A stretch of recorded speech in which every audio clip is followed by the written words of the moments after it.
Hello साथियों, नमस्कार। तो कैसे हैं आप सभी। आशा करता हूं आप सभी बच्चे अच्छे होंगे और बच्चों के माता पिता भी अच्छे होंगे। जिन बच्चों ने अब की बार विद्याज्ञान स्कूल के फॉर्म भरा है 2022 के लिए, उनको सभी को पता है कि उनका जो पेपर है 10 अप्रैल 2022 को होने वाला है। अब ऐसे में बच्चे अपने घर पे तैयारी कर रहे हैं बहुत ही अच्छे से, और हमारे यूट्यूब चैनल पर भी आपकी तैयारी करवाई जा रही है। इसी को लेकर मैं काफ़ी दिन से वीडियो नहीं बना रहा था, पर हमारे यूट्यूब चैनल पर आप डेली वीडियो आएंगे। हमने एक गेस्ट पेपर की सीरीज स्टार्ट की है, और हर एक गेस्ट पेपर में आपको 100 प्रश्न देखने के लिए मिलेंगे, जिसमें आपको मैथ देखने के लिए मिलेगा, गणित, हिंदी, सामान्य विज्ञान, साइंस और जीके, मेंटल एबिलिटी वगैरह सब कुछ आपको देखने के लिए मिलेगा। टोटल इस गेस्ट पेपर में 100 प्रश्न हुआ करेंगे। ठीक है, इस प्रकार के बहुत सारे गेस्ट पेपर इस यूट्यूब चैनल पर अपलोड किए जाएंगे। और सबसे पहले सुन लीजिए, जो गेस्ट पेपर का मतलब क्या होता है वो सुन लीजिए। गेस्ट पेपर का मतलब होता है जो आपको परीक्षा देखने के लिए मिलेगी, परीक्षा में जो पेपर आएगा आपका उसी कुछ इसी तरह से आपका पेपर आएगा, उसको बोलते हैं हम गेस्ट पेपर, मॉडल पेपर। तो बच्चों, आपको बस वीडियो को लास्ट तक देखना है, और हमारे यूट्यूब चैनल पर विद्याज्ञान स्कूल की तैयारी करवाई जा रही है पूरी की पूरी फ्री ऑफ कॉस्ट। बिल्कुल आपको डेली वीडियो देखना है, और डेली आप वीडियो देखोगे तो आपका सिलेक्शन जरूर होगा। ठीक है, और अगर आपने व्हाट्सएप ग्रुप को ज्वाइन नहीं किया तो व्हाट्सएप ग्रुप को भी ज्वाइन कर लेना बच्चों। उस व्हाट्सएप ग्रुप में आपको तरह तरह की जानकारी दी जाती है विद्याज्ञान स्कूल के द्वारा, मतलब विद्याज्ञान स्कूल के रिगार्डिंग हम जानकारी उसमें देते रहते हैं। उसका भी लिंक आपको वीडियो के नीचे मिल जाएगा।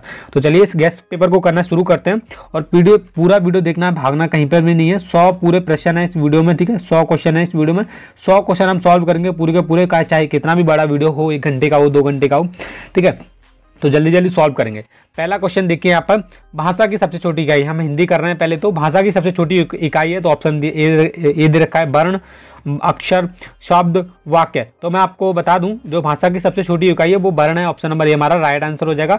तो आप एक कॉपी ले लीजिए और कॉपी में लिखते रहना ये जो क्वेश्चन है और इनके आंसर। ठीक है, ऐसे लिखते रहना, भाषा की सबसे छोटी इकाई, उसके बाद ऐसे करके ब्रैकेट में करके वर्ण लिख देना। ठीक है, ताकि आपको वो रिविजन हो सके। ओके, तो भाषा की सबसे छोटी इकाई ये क्या है, वर्ण है। उसके बाद अगला क्वेश्चन देखते हैं। अगला थोड़ा मैं नीचे करता हूँ। अनुभव शब्द में उपसर्ग है, तो उपसर्ग क्या होता है, उपसर्ग जो सबसे पहले लगते हैं, तो यहाँ पर अनु पहले लगाए तो अनु हमारा राइट आंसर हो जाएगा। ऑप्शन नंबर डी में यहाँ पर दिया जा रहा है अनु, तो ऑप्शन नंबर डी हमारा राइट आंसर हो जाएगा। उपसर्ग, अनुभव में उपसर्ग क्या होगा, अनु। तो आगे देखते हैं कौन सा क्वेश्चन है। रोटियां का बहुवचन है। बहुत सारे बच्चे क्या करते हैं, रोटियां इस तरह से लिख देते हैं, तो ये बिल्कुल आपका गलत है, ये बिल्कुल राइट नहीं है। ठीक है, ऑप्शन नंबर सी हमारा राइट होगा। यहाँ पर रोटियां इस प्रकार से लिखते हैं, देख लीजिए, रोटियां आपको इस प्रकार से लिखना होता है पेपर में। ठीक है, ये ध्यान लीजिए। रोटियां का जो बहुवचन शब्द है वो यहाँ पर ऑप्शन नंबर सी हमारा राइट आंसर है। ओके, मैं जल्दी जल्दी करवा रहा हूँ क्योंकि वीडियो बहुत ज़्यादा बड़ा हो जाएगा ना, इसलिए। आगे देखते हैं, राम का जन्म कहाँ हुआ था। तो देखिए, राम का जन्म कहाँ हुआ था, ये क्वेश्चन आपको अच्छे से याद करके रख लेना है। राम का जो जन्म हुआ था वो अयोध्या में हुआ था, आप सभी को पता है। अगर पालन पोषण की बात करें तो पालन पोषण गोकुल में हुआ था। ठीक है, जो पालन पोषण है उनका, जो पालन पोषण किया था, मतलब जो भी जहाँ पे हुआ पालन पोषण, अगर सवाल आता है तो वो गोकुल में हुआ था, और इनका जो जन्म है अयोध्या में हुआ था। इसका राइट आंसर क्या हो जाएगा, अयोध्या। आगे देखते हैं, विशेषण शब्द से प्रत्यय है, तो विशेषण शब्द से जो प्रत्यय है वो ऑप्शन नंबर ए हमारा राइट आंसर हो जाएगा, विशेष। ओके, आगे देखते हैं, कृष्ण के मित्र कौन थे। कृष्ण के मित्र कौन थे, सुदामा, सभी को पता है। ठीक है, एक गाना भी आया था, कह दो कन्हैया से कृष्ण सुदामा आ गया। ठीक है, ऐसे कुछ करके, वो आपने सुना होगा। तो कृष्ण के जो मित्र थे वो सुदामा हैं। ओके, सुदामा थे या फिर हैं अभी भी। ठीक है, मतलब थे, वो तो काफी टाइम के एक्सपायर हो चुके हैं, मर चुके हैं, तो थे ही बोलेंगे। जो पढ़ा लिखा ना हो उसके क्या बोलेंगे, देश सेवक, अज्ञानी, अनपढ़, चतुरांत। तो चतुरांत तो बिल्कुल भी नहीं बोलेंगे, चतुरांत तो कहने का कोई सवाल ही नहीं है। जो अनपढ़ हो, जो पढ़ा लिखा ना हो उसे अनपढ़ ही बोलेंगे। ठीक है, क्या बोलेंगे, अनपढ़। ऑप्शन नंबर सी हमारा राइट आंसर हो जाएगा, अनपढ़। आगे देखते हैं बच्चों, और रुकिए 1 मिनट, ये बुर्स चला गया यार, 1 मिनट, ऊपर से लेके आता हूँ बुर्स को। तो आगे देखिए, ये क्वेश्चन आ चुका है, मैंने बोला था ना अभी। 1 मिनट, हाँ, तो ये क्वेश्चन आ चुका है। फिर से देखिए, ये वाला है। अरे यार, ये बुर्स को क्या हो रहा है, बार बार जाए जा रहा है ऊपर को, परेशान हो जाते हैं यार। ओके, तो लाइट भी आ चुकी है, फैन भी चल चुका है, अब कंफर्टेबल फील हो रहा है। मैं पानी पी लेता हूँ थोड़ा सा। ठीक है, ठीक है, हमने कौन सा किया अभी, जो पढ़ा लिखा ना हो उसे क्या कहते हैं, अनपढ़ कहते हैं। ओके, अनपढ़ कह दिया, अनपढ़ कह दिया। उसके बाद आगे क्वेश्चन है 8वां, कृष्ण का पालन पोषण कहाँ हुआ था। जैसा कि मैंने बताया, तो अगर कृष्ण का जन्म के बारे में आए तो वो अयोध्या में हुआ था, पालन पोषण के बारे में आए तो वो गोकुल में हुआ था। कहाँ हुआ था, गोकुल। तो ऑप्शन नंबर ए हमारा राइट आंसर हो जाएगा। यहाँ पर दिया गया है ना गोकुल, ऑप्शन नंबर ए में, तो यही हमारा राइट आंसर है। ओके, आगे देखते हैं, कोटि का शब्द का अर्थ है। जो कोटि का शब्द है उसका क्या अर्थ है, कोटि का शब्द का अर्थ है करोड़ों से। क्या है, करोड़ों से। ओके, आगे जो प्रश्न है, हमने 9 प्रश्न कर लिए पूरे। उसके बाद देखिए यहाँ पर क्या है, एक गद्यांश दिया गया, इस गद्यांश को हम अच्छे से पढ़ेंगे, उसके बाद जो 10 से 14 से लेकर जो प्रश्न पूछे जाएंगे इसी गद्यांश में पूछे जाएंगे। ठीक है, तो इस गद्यांश को पढ़ना स्टार्ट करते हैं। तो मनुष्य जब पहली बार पृथ्वी पर प्रकट हुआ तब वह अनेक विषकाले जानवरों से घिरा हुआ था और उनसे भयभीत रहता था। आज मनुष्य जानवरों का स्वामी है और उनसे जो चाहे करवा सकता है। कुछ को वह पालतू बना लेता है, कुछ घोड़ा गाय, जैसे घोड़ा गाय, हाथी, कुत्ता, बिल्ली तथा ऐसे और कई कुछ को वह खाता है। और सिंह तथा शेर को जैसे कुछ जानवरों का वह अपने आनंद के लिए शिकार करता है। किंतु उन दोनों मनुष्य स्वामी नहीं था, वह तो बेचारा स्वयं ही एक सताया हुआ था जीव था और अपने आप को विशाल। एक मिनट रुकिए, मेरी तबीयत ठीक नहीं है, मैं फिर भी आप सभी के लिए वीडियो बना रहा हूँ। तो इतना पढ़ लिया, आगे पढ़ते हैं। ओके, सॉरी, मेरी तबीयत ठीक नहीं है, मैं फिर भी आप सभी के लिए वीडियो बना रहा हूँ। ठीक है, क्योंकि आपका पेपर नज़दीक आ चुका है। आगे पढ़ते हैं। पशुओं से दूर रखने का प्रयत्न करता रहता था। सॉरी, वो क्या है? तो ये गद्यांश है, आपको अच्छी तरह से पढ़ना है। ये गैस पेपर भी आपको मिल जाएगा, मैं बता दूंगा वीडियो में कैसे डाउनलोड करना है। ठीक है, तो यहाँ पर पूरे गद्यांश में क्या बोल रहा है। ठीक है, तो इसको गद्यांश को हम अच्छे से पढ़ लिया हमने और थोड़ा सा रह गया। पशुओं से दूर रहने का प्रयत्न करता था, धीरे धीरे उसने अपना विकास किया, उत्तरोत्तर शक्तिशाली बनता गया, परंतु शारीरिक बल के दम पर नहीं, क्योंकि हाथी उससे कहीं अधिक बलवान है। यह वृद्धि और मस्तिष्क का शक्ति द्वारा संभव हुआ। तो यहाँ पर क्या हमने गद्यांश पढ़ा और गद्यांश में 10 से 14 से लेकर जो प्रश्न पूछे गए वो गद्यांश से ही पूछे गए। ठीक है, तो ये गद्यांश के जो प्रश्न है हम वो भी सॉल्व करते हैं जल्दी जल्दी। तो यहाँ पर देखिए, पृथ्वी पर सबसे अधिक शक्तिशाली जीव है, जो पृथ्वी पर सबसे अधिक शक्तिशाली जो जीव है वो क्या है? वो हाथी यहाँ पर दिया गया है। देखिए, क्योंकि हाथी उससे कहीं, तो यहाँ पर हाथी हमारा ऑप्शन नंबर ए हमारा राइट आंसर हो जाएगा। ठीक है, हाथी। आगे देखते हैं क्वेश्चन। मानव सब जगह शासन करता है, क्योंकि जो मानव है, हम इंसान हैं, वो सब जगह शासन कर लेते हैं, एकदम राज्य कर लेते हैं। क्यों कर लेते हैं?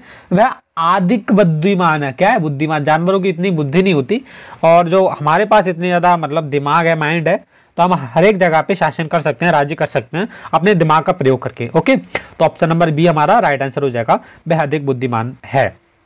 आगे पढ़ते हैं बच्चों। आजकल मनुष्य ने विकास किया। आजकल मनुष्य ने विकास किया, तो यहाँ पर ऑप्शन नंबर दिए गए उत्पादन का, हथियारों का, मोटर गाड़ियों का, वृद्धि का। तो जो मनुष्य है उसने आजकल मनुष्य ने विकास किया है, किसका? वृद्धि का।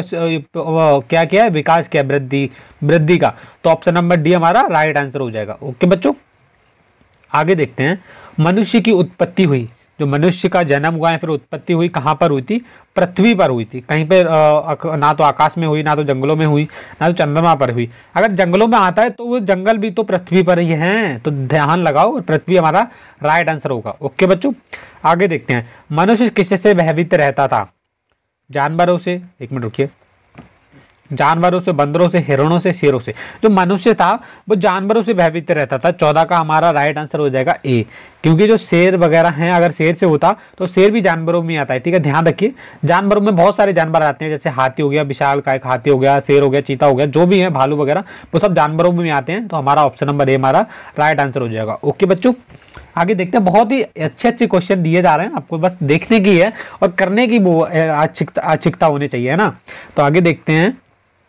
मित्रता शब्द की संज्ञा भेद भाववाचक का रूप है। देखिए, जो 10 से 14 प्रश्न थे वो तो आए थे गद्यांश में से। अब जो 15वां प्रश्न है ये अलग तरह से आया है। ठीक है, ये तो आपको याद करना होगा। तो यहाँ पर देखिए, यहाँ पर बोल रहा है मित्रता, जो भी दोस्ती है, ठीक है, शब्द किस संज्ञा भेद का भाववाचक संज्ञा रूप है। तो यहाँ पर जो भाववाचक रूप है वो किसका? जातिवाचक का है, गुणवाचक का है, समूहवाचक का है, व्यक्तिवाचक का। तो देखिए, जो मित्रता शब्द है वो है आपका गुणवाचक का, क्योंकि एक गुण है, मित्रता एक क्या है? गुणवाचक का रूप है। ठीक है, तो ऑप्शन नंबर बी हमारा राइट आंसर हो जाएगा। ऑप्शन नंबर बी में दिया गया है गुणवाचक। आगे बढ़ते हैं बच्चों।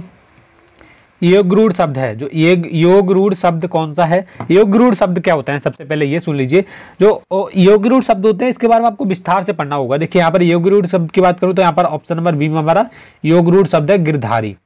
ठीक है, तो ये आपको नोट कर लेना है। ओके बच्चों, आगे देखते हैं। तत्सम शब्द का उदाहरण है, तत्सम शब्द का उदाहरण है।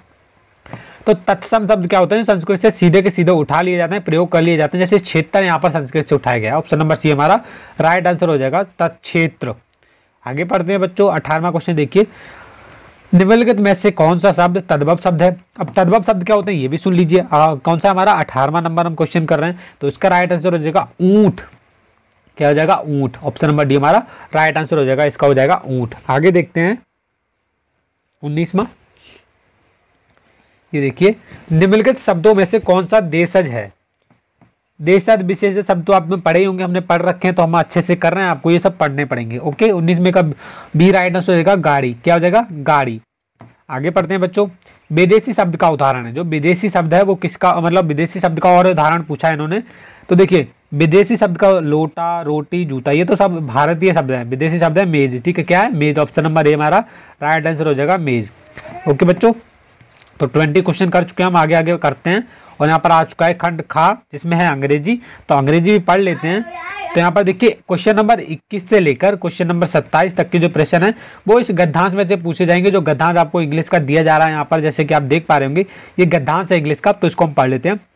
Water is vital for the life on the earth. All animals and plants need water to survive. About 70% of earth are surrounded by the water. Water is an inexhaustible, relentless natural resource. Our body contains more than 17% of water. Some vegetables and fruits like tomato and watermelon contain more than 95% of water. तो देखिए, यहाँ पर हमने इसको पढ़ लिया अच्छे से। अब इसमें से आपको जो क्वेश्चन पूछे गए हैं उनके आंसर देने हैं। ओके, तो यहाँ पर क्वेश्चन नंबर 21 देख लेते हैं। तो यहाँ पर क्या पूछा है? Water is required daily for. जो वाटर है हमारी, जो डेली मतलब हर दिन किन चीज़ों में प्रयोग किया जाता है वो जान लेते हैं। तो देखिए, ड्रिंकिंग, पीने के लिए भी किया जाता है। Cooking and for watering of plants. ठीक है, तो खाना बनाने के लिए और पौधों में पानी देने के लिए। तो बोथ ए और बी दोनों हो जाएंगे। ऑप्शन नंबर सी हमारा राइट आंसर है। ठीक है, क्या हो जाएगा? ड्रिंकिंग भी हो जाएगा और ये भी हो जाएगा। ठीक है, ऑप्शन नंबर ए और बी दोनों हो जाएंगे। जिसमें दिया सी में दिया गया बोथ ए, ऑप्शन नंबर ए भी हो जाएगा, ऑप्शन नंबर बी भी हो जाएगा। तो हमारा राइट आंसर क्या है यहाँ पर? ऑप्शन नंबर सी हमारा राइट आंसर है। ठीक है,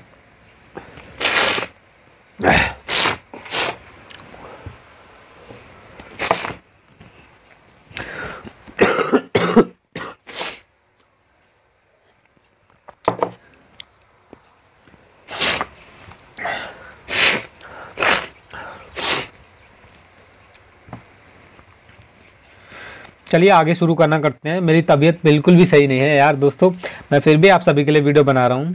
मुझे बुखार है बहुत ज़्यादा तेज, जुकाम भी हो रहा है, खांसी भी हो रही है, फिर भी मैं आप सभी के लिए वीडियो बना रहा हूँ।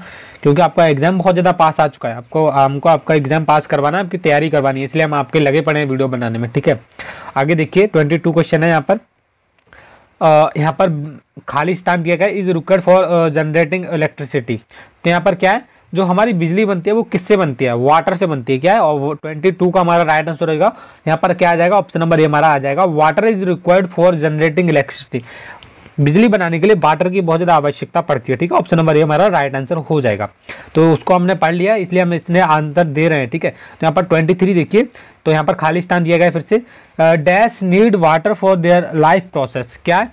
डैश नीड, तो यहाँ पर खाली स्थान में क्या आएगा? तो देखिए, एनिमल्स को भी वाटर चाहिए उसका, और उसके बाद प्लांट्स। तो यहाँ पर बोथ ए और बी को दोनों का हमारा आ जाएगा राइट आंसर, सी हमारा राइट आंसर हो जाएगा। एनिमल और प्लांट्स यानी कि जानवरों और पौधों को, दोनों को अपना पानी की आवश्यकता होती है डेली अपने जीवन को जीने के लिए। ठीक है, लाइफ ऑफ प्रोसेस यहाँ पर दिया गया है। ठीक है, आगे पढ़ते हैं बच्चों। Water is needed by plants for the. जो पानी है वो पौधों को किस लिए मतलब जरूरी है? तो यहाँ पर 24 देखिए answer, water is needed by plants for the, तो किस लिए जरूरी है? तो 24 का जो राइट आंसर हो जाएगा हमारा हो जाएगा all the above. All the above यानी कि ये सभी हो जाएगा। तो यहाँ पर पहले का हमें फोटोसाइनेसिस ये भी हो जाएगा। ठीक है, जनरेशन ऑफ सीड्स, मतलब बीजों का अंकुरित रहना। ठीक है, एंड ग्रोथ ऑफ प्लांट्स, पौधों का बढ़ते रहना। ऑल ऑफ द अबोव यानी कि ये सभी जो जरूरी हैं, जो आपको उन्हें चाहिए। ठीक है, तो यहाँ पर ये सभी हो जाएगा, ऑप्शन नंबर डी हमारा राइट आंसर हो जाएगा। आगे देखते हैं बच्चों, आगे दिया जा रहा है 25 यानी कि 25वें प्रश्न में आपको पूछा जा रहा है about dash percentage of earth are surrounded by water, यानी कि कितना परसेंटेज धरती पे पानी है। तो ये जीके का भी प्रश्न है। 17% यानी कि 70% आपको 70% धरती पे कितना पानी है, कितना है? 70%। अभी तो ये तो 72 हो गया है वैसे, अगर 72 आए 17 आए तो एक ही बात है, आप कुछ भी कर देना। ठीक है, 25 का हमारा राइट आंसर क्या हो जाएगा? ऑप्शन नंबर ए हमारा राइट आंसर हो जाएगा 70%। ओके, आगे देखते हैं। और बॉडी कंटेन मोर देन कितना, मतलब हमारी जो बॉडी है, हमारा जो शरीर है, उसको कितना परसेंट बॉडी पानी की कम से कम आवश्यकता होती है, छोड़ती है, ठीक है। तो यहाँ पर 40, ठीक है, यहाँ पर इन्होंने दिया रहता, देखो इसको मैंने पढ़ा है अच्छे से, तो इन्होंने बोला और body contains more then 17% of water, कितना 17% ऑफ वाटर, यहाँ पर 17% कहाँ पे दिया गया है, तो यहाँ पर देखेंगे over body content more than 17% of water यहाँ पर दिया गया है ऑप्शन नंबर ए में। तो ऑप्शन नंबर ए हमारा राइट आंसर हो जाएगा। एक मिनट रुकिए, मैं बुर्स लेके आता हूँ, ऊपर से बार बार चले जाता है यार, ठीक है। तो क्या आ जाएगा 26 का हमारा राइट आंसर क्या हो जाएगा बच्चों, ऑप्शन नंबर ए हमारा राइट आंसर हो जाएगा 70%।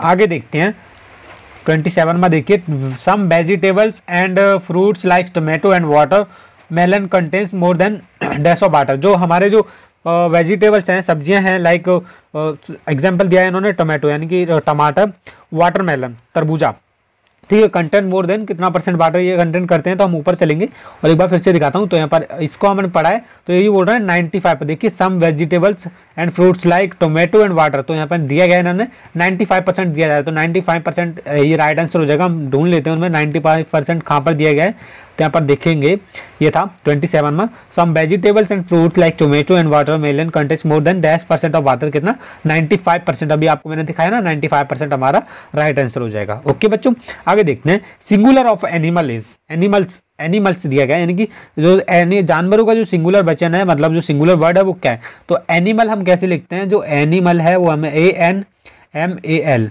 एनिमल ऐसे लिखते हैं ना, तो ये हमारा सिंगुलर वर्ड हो गया। तो ये पे देख लीजिए एनिमल कहाँ पे दिया गया, ऑप्शन नंबर ए में हमारा एनिमल दिया गया है, तो एनिमल हमारा ऑप्शन नंबर ए राइट आंसर हो जाएगा। आगे देखते हैं, इन्होंने बोला है डायरेक्शन क्वेश्चन नंबर 29 से लेकर 32 तक complete the sentences given below the correct word. तो यहाँ पर खाली स्थान दिया गया, इसको अच्छे से यहाँ पर कौन सा वर्ड आ सकता है वो आपको फिल करना है। इसी तरह से क्वेश्चन आते हैं विद्या ज्ञान स्कूल के पेपर में, चलिए करना स्टार्ट करते हैं। Pen is a dash noun, जो पेन है वो किस तरह का नाउन है वो देख लेते हैं। जो पेन है हमारा वो उस तरह का नाउन है, मैं आपको बता देता हूँ।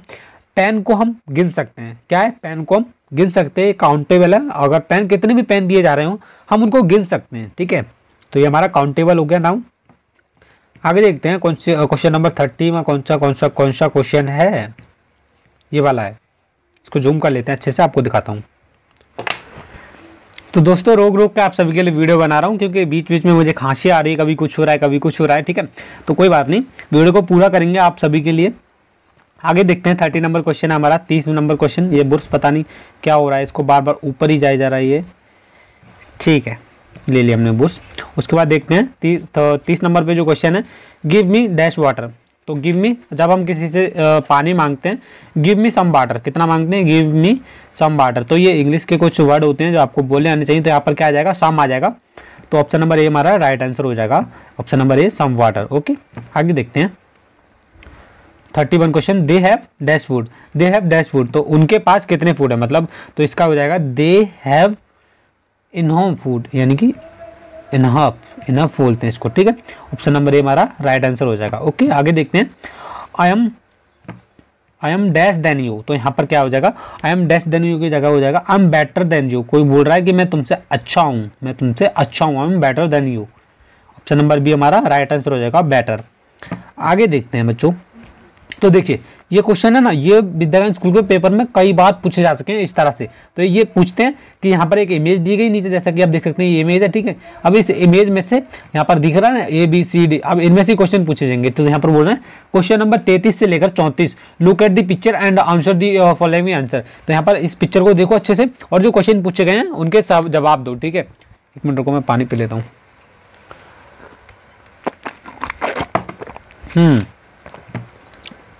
तो यहाँ पर देखिए हमने पिक्चर को अच्छे से देख लिया है, उसके बाद बोल रहे हैं, इसको मैं जूम नहीं करूंगा, ऐसे ही कर लेता हूँ, थोड़ा सा जूम कर लेता हूँ। तो ये बोल रहे हैं what is the picture in B. तो इन्होंने पूछा, इंग्लिश जिनको आती है उनको अच्छे से समझ आ गया होगा, what is the picture in B. तो पिक्चर बी में क्या दिया गया है, तो यहाँ पर ऑप्शन दिया गया फादर, चेयर, मदर, टेबल। तो ये बहुत ज़्यादा कंफ्यूजिंग वाले होते हैं, पर हम उनको अच्छे से करेंगे, मैं समझाऊंगा आपको, ठीक है। तो यहाँ पर देखो what is the picture in B, तो बी यहाँ पर दिया गया है। अब आप सोचेंगे बी पे तो यहाँ पर माता जी है, क्या आ जाएगा, मदर आ जाएगा, ऑप्शन नंबर सी आ जाएगा। सॉरी बच्चों, एक्चुअली पता नहीं फ़ोन में क्या हो गया था, ये तो कुछ काम ही नहीं कर रहा था, तो फिर से करते हैं। तो यहाँ पर इमेज दिया गया था, हमने देख लिया था इसको, ठीक है। इमेज दिया गया था यहाँ पर और इसको हमने देखा था। उसके बाद ये बोल रहे हैं क्वेश्चन नंबर 33, देखिए ये बुर्स से, यार मेरा दिमाग खराब हो गया इस बुर्स से, तो यहाँ पर क्वेश्चन नंबर 33 देखेंगे, what is the picture in B. तो यहाँ पर इस तरह से क्वेश्चन पूछते हैं, एक पिक्चर दिया होता है, जैसा कि मैंने बताया एक पिक्चर दिया जा रहा है, इसमें what is the picture in B. तो यहाँ पर बी देखते हैं हम, बी कहाँ पर है। अरे यार ये बुर्श का सीन अलग ही है। तो यहाँ पर बी में देखेंगे, परेशान हो गया भाई, परेशान हो गया मैं परेशान हो गया। चलिए, तो यहाँ पर what is the picture in B, picture B में क्या है। तो यहाँ पर बोलेंगे आपका what is the picture in B. B में तो एक औरत है जिसको हम बोलेंगे मदर, ठीक है, एक पूरी फैमिली है। यहाँ पर ऑप्शन नंबर सी में दिया गया है मदर, तो बहुत सारे बच्चे मदर ही लगा के आ जाएंगे। तो देखो भाई साहब, मदर नहीं है, 33 का जो राइट आंसर हो जाएगा वो यहाँ पर अगर देखो, यहाँ पर अगर विंडो होता ना तो विंडो होता, तो विंडो तो है ही नहीं। यहाँ पर ऑप्शन नंबर यहाँ पर दिया गया है फादर चेयर टेबल मदर, तो ऑप्शन नंबर सी हमारा मदर हो जाएगा। क्या हो जाएगा, मदर हमारा राइट आंसर हो जाएगा, ये वाला ऑप्शन। यार क्या हो जाएगा हमारा ऑप्शन नंबर सी मदर हो जाएगा, ठीक है। आगे पढ़ते हैं, what is the picture in D. Picture D में क्या है, तो पिक्चर डी में यहाँ पर क्या दिया जा रहा है, देखो what is the picture in D. तो पिक्चर डी में दिया जा रहा है, यहाँ पर टेबल दिया जा रहा है, शायद से टेबल में बैठ के खाना खा रहे हैं, तो ऑप्शन नंबर सी हमारा राइट आंसर हो जाएगा 34 का सी। आगे पढ़ते हैं बच्चों, अंटोनियम ऑफ हाइज। तो अंटोनियम का क्या मतलब होता है। तो देखो भाई साहब, अंटोनियम जो शब्द होते हैं वो होते हैं उल्टे शब्द, क्या होते हैं उल्टे, जिनको हम बोलते हैं विलोम। तो हाई क्या होता है, हाई का हम हिंदी में मतलब समझते हैं पहले। जो हाई शब्द होता है वो होता है ऊंचा, क्या होता है हाई ऊंचा है। तो हाई को हम जो नीचा बोलेंगे तो क्या बोलेंगे लो, लो होता है कम, जिसको हम बोलते हैं लो, कम, नीचा, नीवा वगैरह वगैरह बोलते हैं, ठीक है। तो ये सब है। अब आ गया भाई साहब अपना क्या आ गया, अब आ गया अपना गणित। क्या आ गया, गणित आ गया। अब देखो गणित आ गया हमारा। तो देखो हमने अभी तक कितने प्रश्न कर लिए टोटल, 35 प्रश्न कर लिए। और 35 प्रश्न बनाने में ना बहुत ज़्यादा मेहनत लग रही है, प्लीज़ लाइक कर देना, ठीक है। 35 क्वेश्चन हम कर चुके हैं सॉल्व। आगे देखते हैं, गणित आ चुका है हमारा। प्रत्येक प्रश्न के उत्तर के लिए 4 संभावित विकल्प दिए गए हैं, जिनमें से एक सही है। उत्तर पत्र में सही विकल्प वाले गोले का पूर्णांक काला करें। तो यहाँ पर देखो 36 क्वेश्चन क्या दिया गया है, 1 + 8 + 3 + 8 और +5 + 8 का मान बताइए। तो देखो इनके जो यह अंश और हर हैं, जो हर है वो समान है, तो ऊपर वाले को प्लस जोड़ लो। अब सीधा सीधा 4 5 9 कितना आ जाएगा, 4 + 9 तो 9/8 आ जाएगा। ये अंश, जब अंश और हर सेम होते हैं तो हम सीधा प्लस कर लेते हैं। तो 4 + 9 9, उसके बाद 8 × 8 8 × 8 8 × 8, तो ऑप्शन नंबर ए हमारा राइट आंसर हो जाएगा। जब हम एक सही 1/8 को इसको करेंगे 8 × 8, 8 में +1 जोड़ा और 9/8 हमारा राइट आंसर हो जाएगा। यानी कि ऑप्शन नंबर ए हमारा राइट आंसर हो जाएगा। जिनको मैथ करना आता है वो सभी समझ रहे होंगे, ओके। ऑप्शन नंबर ए हमारा राइट आंसर हो जाएगा।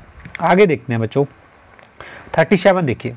अब देखो भाई साहब 37 देखेंगे हम, तो यहाँ पर दिया जा रहा है 3 दिया जा रहा है, -0.3 -0.003 -0.0003 का मान होगा। तो ये कॉपी पे आपको अच्छे से सॉल्व करना है। देखो भाई साहब अब सॉल्व कैसे करना है, जब इसको हम माइनस करेंगे इतने में से तो कितना आ जाएगा हमारा, इतना आ जाएगा। मैं माइनस करता हूँ उनको, तो हमारा ये माइनस में 3 हम ऐसे ही रखेंगे। उसके बाद इसको हमने माइनस किया तो इसमें से आ जाएगा आई थिंक 0.30, उसके बाद आ जाएगा ये 33, हाँ 33 आ जाएगा। तो टोटल कितना हुआ, तो इसमें से अब जब हम इसको माइनस करेंगे 3 में से तो ये बचेगा हमारा 2.696 और कितना बचेगा 7। तो यहाँ पर किसमें दिया रहा है 2.6967, ऑप्शन नंबर बी में हमारा दिया जा रहा है। तो ऑप्शन नंबर बी हमारा राइट आंसर है, ठीक है। तो यहाँ पर बस कुछ नहीं है, माइनस करना है, सिंपल घटाव करना है, घटा करना है, ठीक है। ऑप्शन नंबर बी हमारा राइट आंसर हो जाएगा, ओके। आगे देखते हैं बच्चों, 3000 की पूर्ववर्ती संख्या है, जो 3000 है उसकी पूर्ववर्ती संख्या क्या होगी। तो 3000 की जो प्रवर्ती संख्या क्या होती है मैं आपको बता देता हूँ। देखिए प्रवर्ती संख्या अगर कहीं भी आ जाए 3000 की पूछी जाए तो उनमें से बस -1 कर देना। क्या कर देना, कोई भी आ जाए। देखो 50 की आएगी तो 50 में से -1 कर देना, कितना आई 49 पूर्ववर्ती संख्या आई। तो इसकी आप बता दो अब कितनी आएगी, कमेंट में बता दो कितनी आएगी। अब देखो मैं बता ही देता हूँ, 3000 में से -1 करोगे तो कितना आ जाएगा 2999। किसमें दिया गया, ऑप्शन नंबर बी हमारा दिया है 38 में, राइट आंसर, ठीक है। पूर्ववर्ती संख्या समझ लीजिए यही होता है, ओके। ऑप्शन नंबर बी में हो जाएगा, जितना भी पूछा जाए उनमें से -1 कर दो, पूर्ववर्ती संख्या का आ गया राइट आंसर, ठीक है। आगे देखते हैं, 39 निम्न में से कौन सी संख्या 3 से विभाजित है? अब देखो भाई साहब, 3 से विभाजित संख्या के बहुत सारे रूल हैं। तो देखो, तो यहाँ पर जो 3 से जो विभाजित संख्या है, जिसके लास्ट में आपको क्या देखना है, जो 3 से विभाजित हो, देखिए यहाँ पर बहुत सारी संख्या दी जा रही है। तो 3 से विभाजित, 3 से 21 ये भी कट जाएगी, 3 3 9, और ये तो यहाँ पर option number C, option number B तीनों कट जाएंगे 3 से, ठीक है। तो यहाँ पर एक हमारा हमको ढूंढनी है, तो एक से इसको चूज कर लेते हैं पहले, 5 3 4 2 1। इसको हम 3 से विभाजित करके देखेंगे। पहले 1 मिनट को पानी पी लेता हूँ।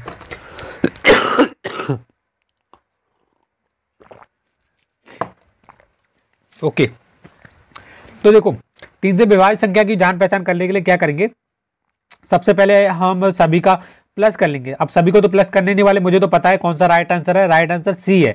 तो सभी को एक बार प्लस आपको करके देखना है, एक एक अंक को तोड़ के। तो यहाँ पर देखा है 5 + 3 + 4 + 2 + 1। तो इस तरह से आपको इसको मतलब इकट्ठा करके तोड़ देना है, ठीक है। उसके बाद इसको काउंट करना है, तो कितना बनेगा, 5 और 3 9, 9 4 13, और 13 और 2 15। कितना बना, 15 बना, ठीक है।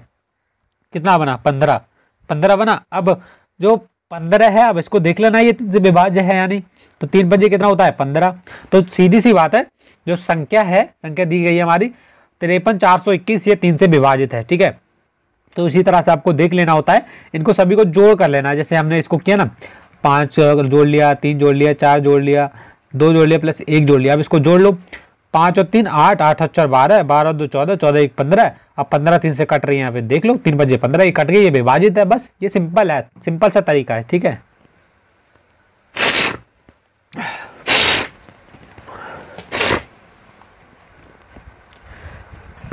आगे देखते हैं क्वेश्चन नंबर 40 में। क्वेश्चन पे आज के हम धीरे धीरे, तो देखिए 14 - 8 भाग 4 से करना है, +5 × 3 का मान है। तो सिंपल है यार, क्या है इसमें, कुछ नहीं है, बस आपको सब कुछ रूल पता होना चाहिए, सॉल्व करना आना चाहिए। देखो आज 14 में से 2 माइनस करेंगे, क्या करेंगे, 14 में से -2, ठीक है। 14 - 2 + 15, कितना, 14 में 5 दिए 15, 8 4 दूनी 8, 4 की जब 2 से भाग करेंगे, यहाँ पे 2 आ जाएगा, हमने 2 इसलिए रख लिया, और 5 दिए 15 ही गुणा करेंगे, 5 आ गया। तो इस तरह से ये आ गया। अब देखो इसको सॉल्व कर लेते हैं। 4 में से अब देखो ये कैसे करना है आपको, जो 15 है वो इधर आ जाएगा, क्या जो 15 है ना वो आपका इधर आ जाएगा। तो 15 और 14 को हम प्लस करेंगे, 15 + 14 कितना आ जाएगा, 4 5 9, और ये जाएगा 29। अब देखो ये इधर आया था, अब 29 में से बचा कितना हमारा, 2 बचा था। यहाँ पर 4 दूनी 8 वाला 2 बचा था ना। अब 29 में से -2 कर दो यार, सीधी सी बात है। 29 - 2 करोगे कितना आ जाएगा, 27। 27 कहाँ पर दिया गया है, ऑप्शन नंबर डी में हमारा 27 दिया गया है। तो ऑप्शन नंबर डी हमारा राइट आंसर हो जाएगा, ये वाला। सीधी सी बात है, मैथ आपको आना चाहिए, हमको आता है, हम इसलिए सॉल्व कर रहे हैं, ठीक है। 8 3 का मासा होगा, तो 8 और 30 का है जो मासा होगा वो क्या होगा। देखो मासा करने के 2 तरीके हैं। देखो सबसे पहले तो इनके जोड़े बना लो, तो 2 × 2 × 2, ये 8 का जोड़ा हो गया, 8 = 2 लिख देता हूँ, 2 दूनी 4, 4 दूनी 8। अब 30 का बना लेता हूँ मैं ऐसे ही, 30 = अब 30 का क्या होगा, 2 3 6, 2 × 3 2 3 6, और 6 5 30, 5 कर दो। अब देखो यहाँ पर 8 3 का माशा क्या होगा। अब देखो माशा कैसे निकालते हैं, 2 3 6 है ना, ये 6 5 30। तो यहाँ पर देखो माशा कैसे निकालते हैं वो सुन लो। जो मासा होता है वो हमने इसका जो एक जो गुणज है ये बनाई है, जो गुणज बनाए ना, जैसे 8 में 2 2 × 2 × 2, और 30 में 2 × 3 × 5, 2 3 6 6 5 30। तो उसमें से एक सेम ले देना है, जोड़ा लेना होता है। और देखिए यहाँ पर एक जोड़ा मिल रहा है, ये 2 वाला। तो हमारा जो मासा होगा वो क्या होगा, 2 होगा। तो 2 यहाँ पर किस में दिया गया है, ऑप्शन नंबर ए हमारा दिया गया है 2। तो हमारा ऑप्शन नंबर ए 2 हमारा मासा हो जाएगा 8 और 30 का। तो इसी तरह से निकालते हैं। मैं बहुत ही अच्छी तरीके से आपको समझाने की कोशिश कर रहा हूँ, बस आपके ऊपर है वो समझ रहे हो या फिर नहीं, ठीक है। आगे देखते हैं 42 हमारा क्वेश्चन है। यदि ए 3 दिन में 4 किलोमीटर टहलता है तो वह 6 दिन में कितना टहलेगा, बोल लो, ठीक है। तो देखो ए को मान लो, कोई भी लड़का मान लो, ठीक है, वो 3 दिन में कितना टहल रहा है। जो ए है वो 3 दिन में टहल रहा है 4 किलोमीटर, कितना, 4 किलोमीटर टहल रहा है। एक दिन में टहलेगा, अब एक दिन में आप जब टहलेगा तो 4/3 कर दो, कितना कर दो, 4/3 कर दो, ठीक है। 4/3 कर लिया। अब ये एक दिन का है, ठीक है, एक दिन में कितना ठहरेगा वो 4/3। अब बोल रहा है वो 6 दिन में कितना टहलेगा। तो देखो भाई साहब, अब यहाँ पर एक दिन में इतना आ गया, वो इसकी 6 से गुणा कर दो, सीधी सी बात है यार, सीधी सी बात है, गुणा कर दो। अब देखो भाई साहब, 4 छिका 24। अब इसको हम जब गुणा करेंगे, इतना आ गया ना, ये अच्छे से देख लो, 4/3 गुणा 6, तो हम इसके यहाँ लिख लेते हैं 4/3 गुणा 6। 4 छिका 24 करो, कितना करो, 4 छिका 24, और बटे में कितना रह जाएगा 3, तो 24/3 हमारा यहाँ पर आ गया। इसको काट दो, 3 अट्ठे 24, 8 हमारा बिल्कुल राइट आंसर है, 8 किलोमीटर। तो ऑप्शन नंबर सी हमारा राइट आंसर है ये वाला। ओके, आगे देखते हैं बच्चों 43 यानी कि 43 नंबर क्वेश्चन है, और इस बुर्स को पता नहीं क्या हो रहा है, बार बार भागे जा रहा है। ओके 43 देखिए, 1/3 1/3 गुणा 1/6 1/6 गुणा 18 गुणा 10 का सरलीकरण क्या होगा। तो देखो भाई साहब, इसका सरलीकरण कैसे करना है, देखो ये हो जाएगा 6 3 18, ठीक है, 3 से 3 कट गया और बचा कितना 10, तो हमारा 10 राइट आंसर हो जाएगा। सिंपल काट दो यार, देखो 3 छिके 18, 6 से 6 कट गया, बचा कितना 10, तो 10 हमारा राइट आंसर हो जाएगा। आपको आना चाहिए 10, राइट आंसर हो जाएगा हमारा। यहाँ पर दिया गया ऑप्शन नंबर बी हमारा दिया गया है। आगे देखते हैं 44वां, 3 किलोग्राम चीनी का मूल्य 300 रुपए, 60 किलोग्राम चीनी का मूल्य रुपए में होगा। तो देखो 3 किलोग्राम चीनी है, उसका जो 1 किलो जो 3 किलो चीनी है वो उसका वो 300 रुपए, यानी कि अगर 1 किलो का ये 3 किलो है, ठीक है, अगर 1 किलो होती तो वो 100 रुपए की होती, ठीक है, ऐसी 500 किलो होती तो वो 5000 रुपए की होती। ओके, अगर 5 किलो होती वो 500 रुपए की होती, 6 किलो होती 600 रुपए की। तो इसी तरह से जो 3 किलो चीनी है वो 300 रुपए की, 1 किलो 100 रुपए की, ठीक है। तो यहाँ पर बोल रहे हैं 60 किलोग्राम चीनी, तो 60 की सीधी 300 से गुणा कर दो, क्या कर दो, जो 60 है उसकी 300 से गुणा कर दो। अब देखो जब हम 60 किलो है ना, तो 1 किलो कितने की, 100 की, तो 60 की 6 सीधी 100 से गुणा कर दो, उतना रुपया आ जाएगा। तो 100 छिका 600, तो बराबर में लगा दो 3 जीरो, कितना आ जाएगा, ये हो गया आपका 6000। तो 6000 ऑप्शन नंबर ए में हमारा राइट आंसर आ रहा है, ठीक है। बहुत ही सीधा साधा सवाल था और सिंपल था। आगे देखिए 45वां, 0.7 का प्रतिशत में तुल्य होगा। तो देखो भाई साहब, जो परसेंटेज में जो तुल्य करने की जो विधि है वो आपको बता देता हूँ। जितना भी परसेंट को तुल्य करने के दिया होता है वो आपको पहले लिख लेते हैं 0.7, और उसके बाद 100 से आपके उसकी गुणा कर देते हैं डबल बार, ठीक है। तो गुणा 100/100, बस इसी तरह से आपका राइट आंसर आ जाएगा, ठीक है। जब हम इसको सॉल्व करने लगेंगे तो कितना आ जाएगा, बराबर में यहाँ पर आ जाएगा हमारा 70/100, कितना आ जाएगा 70/100, बराबर में आ जाएगा 70/100। अब देखो हमारा आंसर आ चुका है बिल्कुल, कितना आ जाएगा 70% हमारा राइट आंसर है, कितना 70%, जो ऊपर दिया गया ना यही हमारा राइट आंसर है 70%, ऑप्शन नंबर बी में हमारा बिल्कुल सही आंसर है। आगे देखते हैं एक घड़ी, 46वां क्वेश्चन है, एक घड़ी को ₹400 में खरीदकर ₹500 में बेचा जाता है, प्रतिशत लाभ होगा। देखिए प्रतिशत लाभ में पूछा है, अगर रुपए में पूछा होता तो 500 में से सीधा 400 माइनस करते 100 हमारा आंसर हो जाता, पर इन्होंने प्रतिशत में पूछा है। तो प्रतिशत में क्या करेंगे, सबसे पहले जो लाभ हो रहा है वो देख लेते हैं। 500 में से हम जब 400 घटाएंगे तो लाभ उसको कितना हुआ, 100 रुपए का लाभ हुआ, कितना हुआ 100 रुपए का। अब प्रतिशत में लाभ कैसे निकालते हैं, 1 मिनट रुक जाओ, मैं पानी पी लेता हूँ यार। तो देखो भाई साहब, जितना भी लाभ हुआ होता है, जितना भी लाभ हुआ उसको 100 रुपए का लाभ हुआ।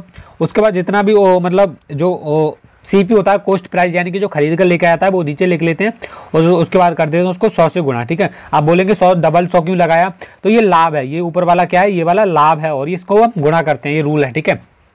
तो 100 चौका 400 और 25 चौका 100, तो 25 हमारा राइट आंसर हो जाएगा। कितने परसेंट का लाभ हुआ यहाँ पर, 25% का हमारा लाभ हुआ, ऑप्शन नंबर डी हमारा राइट आंसर है, ठीक है। सीधी सी बात है, 100 रुपए का लाभ हुआ, नीचे कॉस्ट प्राइस लगा लो, क्रय मूल्य, उसके बाद 100 से गुणा कर दो, 100 चौका 400 और 25 चौका 100 काट पीट कर दो, बस, ठीक है। ऑप्शन नंबर डी हमारा राइट आंसर हो जाएगा 25%। आगे देखते हैं बच्चों 47वां हमारा प्रश्न है, 400 का 3% ब्याज की दर से 82 की दर से बाद साधारण ब्याज का होगा। तो साधारण ब्याज का जो सिंपल फार्मूला है P गुणा R गुणा T अपॉन 100, ठीक है। तो ये मूलधन गुणा दर गुणा समय गुणा 100, तो ठीक है। तो यहाँ पर मूलधन कितना है 400 गुणा हमारा R कितना 10% है, और समय कितना है 3, समय कितना दिया गया 3, तो बटे में 100 कर दो, 100 चौका 400 और 10 चौका 40 और 40 दिया 120, हमारा राइट आंसर आ गया 120 हमारा राइट आंसर है, ठीक है, ये वाला। आगे देखते हैं बच्चों 6 व्यक्तियों, आगे देखिए 48वां, 6 व्यक्तियों में 360 किलोग्राम बांटी गई, 360 ग्राम, किलोग्राम नहीं है, 360 ग्राम है कुल मिठाई बांटी गई, प्रति व्यक्ति के लिए औसत कितने ग्राम मिठाई बांटी। तो देखो जैसे मान लीजिए ये क्या है, ये लड्डू है, ठीक है, ये कितना, ये लड्डू है, और इनका जो वजन है वो कितना है, वो है 360 ग्राम कुल। तो कितना मतलब बिल्कुल कम कम मिला होगा यार, वो भी एकदम गाली दे रहे होंगे उनको कितना कम दिया, ठीक है, मजाक कर रहा हूँ। तो ये मिठाई है, इसका वजन है 360 ग्राम, ठीक है। उसके बाद बोल रहे हैं जो 6 व्यक्ति हो उनमें जो मिठाई बांटी गई तो प्रत्येक को कितनी मिल गई। तो देखो 360 ग्राम मिठाई है, 6 व्यक्तियों में बांटनी है, भाग कर दो, बांटने को भाग ही करते हैं, 6 का 36, 60 ग्राम। अगर फिर भी आपको लग रहा है कि हाँ मैंने गलत निकाला है तो आप क्या करेंगे, 60 गुणा 6 से गुणा कर दो, कितना आ जाएगा 600, 6 का 36, 360 आ गया ना, लौट फिर के 360 ही आ रहा है। तो 360 ग्राम हमारा मतलब जो मिठाई बांटेंगे 6 जनों में तो प्रत्येक व्यक्ति को जो मिठाई मिलेगी वो मिलेगी केवल 60 ग्राम, 60 ग्राम मिठाई मिलेगी। ऑप्शन नंबर ए हमारा राइट आंसर है ये वाला, ठीक है। आगे देखते हैं 49वां क्वेश्चन है। अभी तो पूरे 50 क्वेश्चन पढ़े हैं, कोई बात नहीं, पूरे क्वेश्चन करवाएंगे आपको। आगे देखते हैं ये वाला। एक व्यक्ति एक दिन में 3 घंटे 20 मिनट सुबह तथा 4 घंटे 30 मिनट शाम को खेत की निराई करता है, वह निराई करने में कितना समय लगाता है। तो देखो एक व्यक्ति है, एक दिन में 3 घंटे 20 मिनट सुबह, 3 घंटे 20 मिनट मॉर्निंग में, एम लिख लेता हूँ। उसके बाद 4 घंटे 30 मिनट, 4 घंटे 30 मिनट इवनिंग में, शाम को, इवनिंग में, इवनिंग को हम इंग्लिश में बोलते हैं शाम। तो पहले तो इनको हम जोड़ लेते हैं, 4 और 3 कितना हो गया, 7 घंटे हो गया। कितना हो गया, 4 और 3 7 घंटे, जोड़ लोगे ना सभी। तो देखो 4 और 3 कितने हो गया, 7 घंटे। उसके बाद ये जो मिनट है 20 और 30 मिनट है, इनको हम जोड़ेंगे, 7 घंटे 20 और 30 को हम जोड़ेंगे 50, कितना आ जाएगा, 50 मिनट आ जाएगा हमारा, कितना, 7 घंटे 50 मिनट हमारा राइट आंसर हो जाएगा इसका। 7 घंटे 50 मिनट हमारा बिल्कुल सही उत्तर है इसका। ऑप्शन नंबर बी में दिया गया ना, 7 घंटे 50 मिनट, ठीक है बच्चों। आगे बढ़ते जा रहे हैं हम। 50वां प्रश्न देखिए, यहाँ पर दिए गए एक खेत की लंबाई 12 मीटर तथा चौड़ाई 10 मीटर है, तो खेत का क्षेत्रफल क्या होगा। तो देखिए खेत का जो क्षेत्रफल होगा वो लंबाई गुणा चौड़ाई आपको कर देना है। तो लंबाई कितनी यहाँ पर दी गई है, 12 मीटर, और जो चौड़ाई दी गई है 10, तो लंबाई गुणा चौड़ाई कर दो, आपका आंसर आ जाएगा 12 × 120, 120 मीटर आपका राइट आंसर हो जाएगा। तो यहाँ पर दिया जा रहा है ऑप्शन नंबर सी में दिया जाएगा 100 वर्ग मीटर आ जाएगा, ठीक है, यहाँ मीटर लगाया ना मैंने, तो सी हमारा राइट आंसर है।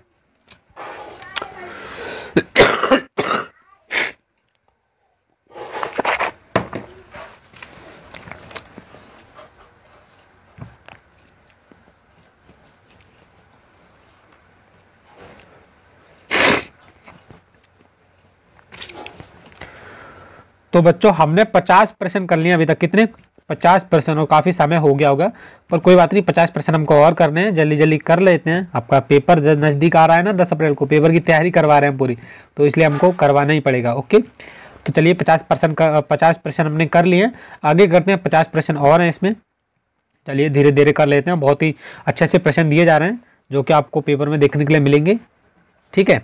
आगे देखते हैं 51वां क्वेश्चन हमारा आज का है। एक वर्गाकार हॉल की एक भुजा 30 मीटर, हॉल के चारों ओर 10 चक्कर लगाने के लिए चलना पड़ेगा। तो देखिए एक वर्गाकार है, ये एक वर्गाकार हॉल है, मतलब वर्ग है, वर्गाकार वर्ग होता है ना जिस टाइप का, उसी तरह का एक हॉल है। उसका जो एक भुजा है वो 30 मीटर की है, हॉल के चारों ओर यानी कि 4 चक्कर लगाने हैं, 4 भुजाएं, तो 4 गुणा भुजा कर दो, 4 गुणा भुजा, एक भुजा कितने की है, 4 गुणा 30 कर दो, 4 गुणा 30 कर दो, 3 चौके 12, 120, 3 चौके 12, 120 मीटर। तो देखो 120 मीटर आया हमारा, 120 मीटर चक्कर दूरी एक चक्कर में लगेगी 120 मीटर की। अभी बोल रहा है 10 चक्कर लगाने के लिए, तो 120 गुणा 10 कर दो, 120 गुणा 10, 0 0 0, 1 0 0, 1 दूनी दूनी 12, तो 1200 हमारा राइट आंसर हो जाएगा, ठीक है। क्या हो जाएगा, 1200 हमारा राइट आंसर हो जाएगा, 1200 मीटर। आगे पढ़ते हैं बच्चों। एक त्रिभुज की भुजाएं 40 सेंटीमीटर, 30 सेंटीमीटर और 15 सेंटीमीटर है, तो त्रिभुज का परिमाप क्या होगा। तो देखो त्रिभुज के जो परिमाप का जो सूत्र होता है, परिमाप तीनों भुजाओं का योग करना होता है हमको, तो तीनों भुजाओं का योग कितना हो जाएगा, हमारा वही राइट आंसर हो जाएगा, ठीक है। तो यहाँ पर 40 दिया जा रहा है, बहुत ही सिंपल है। आप सोचोगे कि इतना बड़ा हम कैसे करेंगे, ठीक है, कुछ नहीं करना, बस सिंपल जो भुजाएं हैं उनको प्लस कर लो, आपका राइट आंसर आ जाएगा। 40 + 30 और +15, आप इनको जोड़ लो, आपका राइट आंसर आ जाएगा। 40 4 और 3 7 70, और 70 में 15 जोड़ेंगे कितना आ जाएगा, 70 80 और 5 85, तो 85 मीटर हमारा राइट आंसर हो जाएगा। ऑप्शन नंबर बी हमारा राइट आंसर हो जाएगा, 85 मीटर, ठीक है, मीटर जरूर लिखना है। ओके, 85 मीटर हमारा राइट आंसर है, बिल्कुल सही उत्तर है। आगे देखते हैं बच्चों 53वां क्वेश्चन है।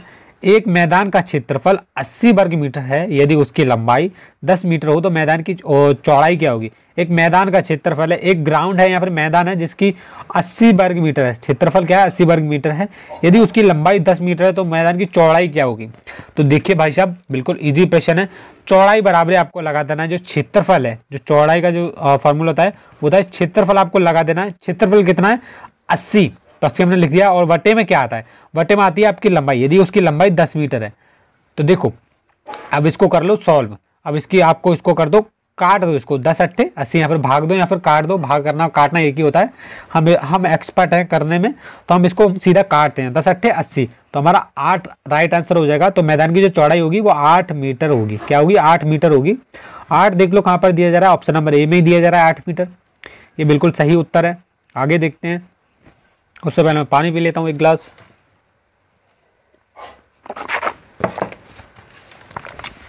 हाँ जी, ये देखिए, एक घनाभ की लंबाई 6 सेंटीमीटर और 4 सेंटीमीटर और 3 सेंटीमीटर, घनाभ का आयतन क्या होगा। तो देखो ये बिल्कुल इसको बिल्कुल सिंपल तरीका बताऊंगा सॉल्व करने का। आप सोच रहे होंगे बिल्कुल गलत होगा, अरे घनाभ का आयतन का फार्मूला होता है लंबाई गुणा चौड़ाई गुणा ऊंचाई, लंबाई गुणा चौड़ाई गुणा ऊंचाई। अब लंबाई कितनी है 6, चौड़ाई कितनी है 4 और ऊंचाई कितनी है 3 सेंटीमीटर, इसकी गुणा कर लो। 6 चौका 24, 24 दिया 72, 72 किस में दिया गया है 72 घन मीटर, ये हमारा राइट आंसर हो जाएगा डी। आगे देखते हैं बच्चों 55 क्वेश्चन, ये बुर्श चला गया फिर से ऊपर, इसको लेके आता हूँ नीचे, ठीक है। हाँ जी, तो देखिए 55 में कर लिया ना, इसका आ जाएगा नहीं किया, अभी नहीं किया, कर रहे हैं हम। एक घन का आयतन 512 घन सेंटीमीटर, तो घन की कोर क्या होगी। तो देखो एक कोर क्या होगी 55 का जो राइट आंसर होगा मैं आपको बता रहा हूँ ए हो जाएगा 8 सेंटीमीटर, क्योंकि 8 की जब 3 बार आप गुणा करोगे, 8 अट्ठे 64, अब 64 8 की 3 से 8 की 3 बार गुणा करनी है हमको, 8 गुणा 8 गुणा 8, क्योंकि 8 स्क्वायर में है ना, ऐसे ये होता है, ये एक की घात 3 लगता है यहाँ पर, एक की घात 3, यानी कि एक शब्द की 3 बार गुणा होती है यहाँ पर। तो 8 का घन होता है 512, 8 का घन क्या होता है 512, तो 8 की हम 3 बार गुणा करेंगे, 8 गुणा 8 गुणा 8, तो 8 की हम 64, 8 से गुणा करेंगे 64 आ जाएगा। अब 64 की हम फिर से 8 से गुणा करेंगे, तो यहाँ पर कर लेते हैं 64 गुणा 8, 8 चौका 32 बचा 3, 8 छिक 48, 48 में अब 3 जोड़ेंगे तो कितना आ जाएगा 51, कितना आ जाएगा 51, तो यहाँ पर आ रहा है ना 512 आ गया हमारा, तो यही है 8 सेंटीमीटर हमारा राइट आंसर हो जाएगा बच्चों, ठीक है। आगे देखते हैं 56वां आंसर। तो देखो यहाँ पर दिया गया है 8 स्क्वायर प्लस 6 स्क्वायर प्लस 10 का मान होगा, तो 8 अट्ठे 64 हो जाएगा, ठीक है, और प्लस 6 छिक्का 36 और प्लस इसमें 10 जोड़ दो, 10 और जोड़ दो प्लस, ठीक है, कितना कर दो 10 से इसमें कर दो प्लस, तो 64 प्लस 36 हम जोड़ लेते हैं पहले, 64 प्लस 36 और 6 और 4 10, हासिल एक इसमें गया 7 और 3 10, 100 और इसमें हो गया 110, 110 हमारा राइट आंसर हो जाएगा, सी में दिया गया है, ठीक है। आगे देखते हैं बच्चों, तो देखो बहुत ही रोमांचक सवाल आया। निर्देश प्रश्न 57 से लेकर 60 तक निम्नांकित चित्र में से यातायात के कुछ साधनों का चल दी गई, जिसमें से दंड आरेख द्वारा निरूपित किया गया है। चित्र को देखकर प्रश्नों के उत्तर दीजिए। तो यहाँ पर एक चित्र दिया गया, मैं आपको चित्र दिखा देता हूँ। सबसे पहले 1 घंटे की यात्रा किलोमीटर में, 1 घंटे की यात्रा किलोमीटर में यहाँ पर दिया ये चित्र है। यहाँ पर बैलगाड़ी है, साइकिल है, मोटरसाइकिल, रेलगाड़ी, हवाई जहाज। इसको समझाता हूँ, यातायात के साधनों की चाल। तो इन्होंने कितनी चाल चली है और यहाँ पर कुछ साधन है। देखो यहाँ पर है ये कुछ सवारी, इसको हम बोलते हैं सवारी में क्या आ जाएगा, साइकिल आ जाएगा, मोटरसाइकिल, ठीक है, समझ लो अब। तो यहाँ पर जो दंड आरेख दिया गया ना, ये पूरी लाइन दी है, ये बोल रहे हैं ये कहाँ तक चली है, इन्होंने कितनी दूरी तय करी है। बैलगाड़ी ने करी है 10 घंटे में यात्रा किलोमीटर में, मोटर ने करी है, उसके बाद सबसे जो आगे करी है 15 इसने की है, उसके बाद जो यहाँ पर जो की है 600 से कम है थोड़ा, हवाई जहाज ने की है 600 वगैरह, ऐसे करके पूरी की है उन्होंने, ठीक है। तो यहाँ पर दूरियां दी गई किलोमीटर में। अब देखो यहाँ पर क्या बोल रहा है सवाल, पानी पी लेता हूँ मैं।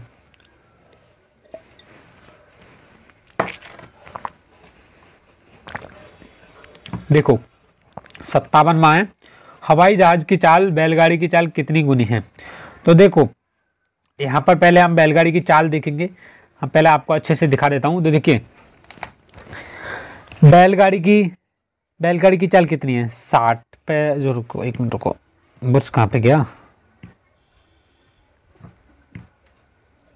देखो भाई साहब ये है बैलगाड़ी और इसकी चाल क्या है 10, क्या है 10 से भी कम है शायद, 10 यहाँ पर है ना, 10 यहाँ पे आना चाहिए।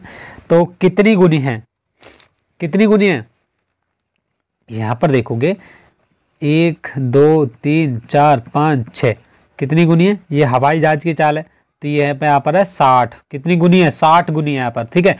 ऑप्शन नंबर डी हमारा राइट आंसर हो जाएगा, 60 गुनी। आगे देखते हैं बच्चों, साइकिल की चाल है, जो साइकिल है हमारी, ये वाली जो साइकिल है, इसकी जो चाल, साइकिल की जो चाल यहाँ पर पूछी गई है, तो साइकिल की चाल होगी, मैं आपको बता रहा हूँ साइकिल की चाल कितनी है।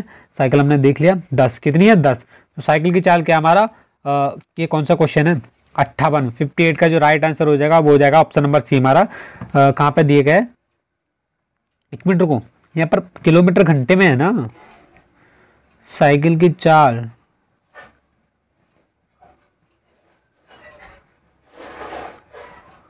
हाँ 1 घंटे की यात्रा, अच्छा 10 पंजे 50, ठीक है ठीक है ठीक है ठीक है। तो साइकिल की चाल हो जाएगी 50 किलोमीटर घंटा, ठीक है बच्चों। आगे देखते हैं, 59वां क्वेश्चन है, दिए गए साधनों में सबसे कम चाल है, ये कंफ्यूजन था पहला, 58वां कर लिया वैसे तो। दिए गए साधनों में सबसे कम चाल है, जो दिए गए जो साधन है साइकिल वगैरह, इनमें से एक की जो चाल है ना वो सबसे कम है, तो जो सबसे कम चाल है वो किसकी है, पहले नंबर पे जो दिया जा रहा है उसकी सबसे कम चाल है, यहाँ पर देख पा रहे होंगे बैलगाड़ी की जो सबसे कम चाल है, तो बैलगाड़ी ही हमारा सही उत्तर होगा इसमें, जिसकी सबसे कम चाल है, ठीक है। तो यहाँ पर आंसर देखते हैं क्या होगा, यहाँ पर देख लेते हैं, ऑप्शन नंबर सी हमारा राइट आंसर होगा बैलगाड़ी, ठीक है। ये वाला दिए गए सब दो साधनों में से सबसे जो कम चाल है वो बैलगाड़ी की है, ठीक है। आगे देखते हैं बच्चों, 60वां प्रश्न है, दिए गए साधनों में सबसे अधिक चाल है, जो सबसे अधिक चाल है वो किसकी है, सबसे अधिक चाल हम ग्राफ को देखेंगे एक बार फिर से चलेंगे ऊपर, तो जो सबसे अधिक चाल यहाँ पर दी जा रही है हमारी हवाई जहाज की दी जा रही है, किसकी, हवाई जहाज, तो हवाई जहाज हमारा राइट आंसर हो जाएगा, हवाई जहाज की चाल सबसे ज्यादा अधिक है ये वाली हवाई जहाज की, ओके। तो 60 प्रश्न कर लिए हमने फाइनली।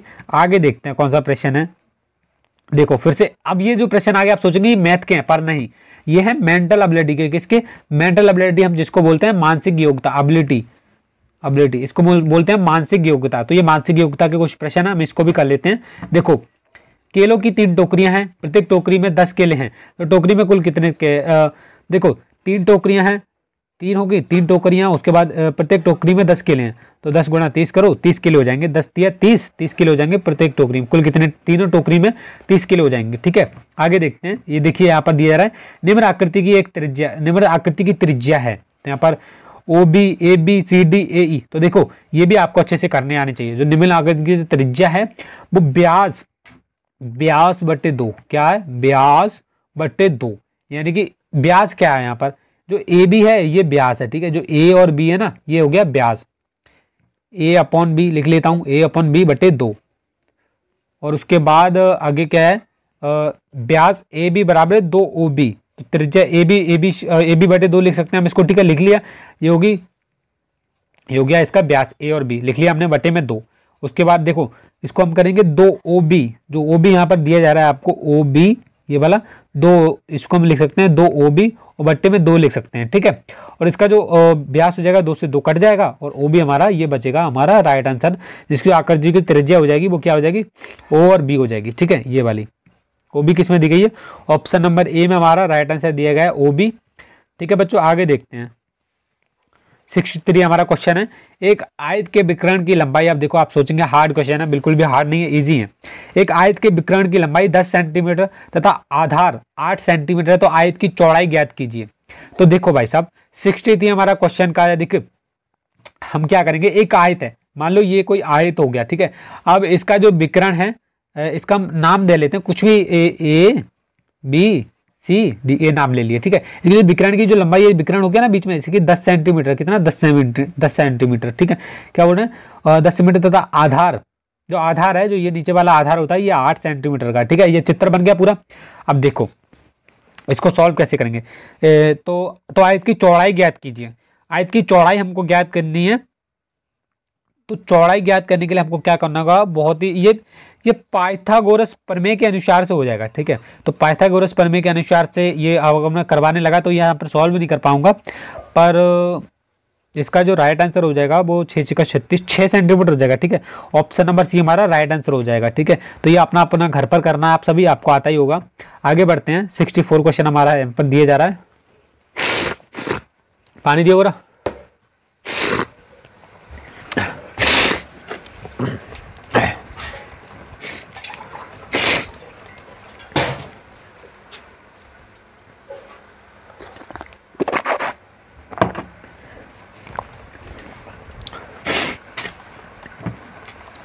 तो चलिए 63वां क्वेश्चन करने के बाद हम 64वें क्वेश्चन पे आ चुके हैं अपने। यहाँ पर दिए गए एक घन का आयत 100 घन मीटर का है, इसमें 125 घन मीटर वाले कितने छोटे घन बनाए जा सकते हैं।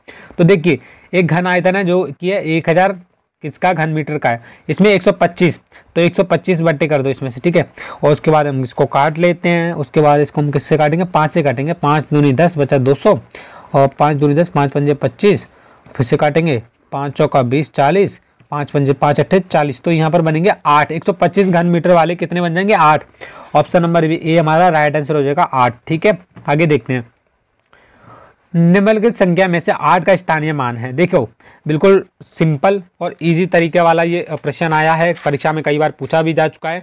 आपको करना कैसे है, देखो यहाँ पर एक संख्या दी गई 8 का स्थानीय मान पूछा है, तो यहाँ पर संख्या क्या है, 8 6 9 6 7 6, तो इसका स्थानीय मान पूछा है इन्होंने, ठीक है। अब देखो स्थानीय मान कैसे निकालते हैं, 8 के बाद जितने भी अंक हो उतने ही जीरो लगा देने चाहिए, ठीक है। जैसे 8 है, 8 के बाद कितने यहाँ पर अंक है, देखो 5 अंक, कितने 5 अंक है, तो 5 जीरो लगा दो, 1 2 3 4 5 मैंने लगा दिया, इकाई दहाई सैकड़ा हजार दहर लाख, तो ये हो गया 80 लाख हो गया। तो यहाँ पर किस में दिया है, इसमें कितने जीरो, 1 2, इस वाले में देखते हैं 8 जीरो मैंने लगाया, 1 2 3 4, इसमें भी नहीं है, ठीक है। ये तो बिल्कुल भी नहीं होगा, ये हो जाएगा हमारा 80 लाख, इसमें है इकाई दहाई सैकड़ा हजार दहर लाख, 8 लाख, तो ये हमारा ऑप्शन नंबर ए हमारा राइट आंसर हो जाएगा, ठीक है।